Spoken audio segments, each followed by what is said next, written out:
আজকে সুন্দরবনের প্রথম দিনে দুপুরের খাবার একদম জমজমাটি, ইলিশে ভরপুর।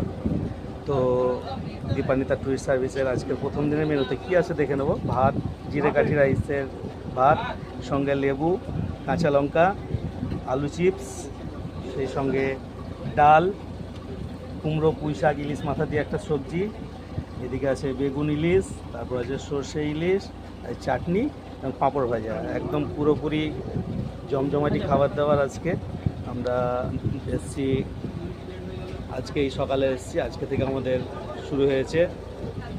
আজকে আমরা কিছুক্ষণের মধ্যে পৌঁছে যাবো পাখিরালয়। তো সব গেস্টরা, বাকি গেস্টরা এখন খেতে বসে গেছে, কিছু গেস্ট প্রথমে খাওয়া হয়ে গেছে। তো আমরা খাবো এবং ইলিশের স্বাদ আমরা সবাই জিজ্ঞেস করি যে কেমন লাগছে খাওয়া দাওয়া করে। দাদা কেমন লাগছে খাবার দাবার? আচ্ছা, খুব সুন্দর। তো সকলকে ধন্যবাদ।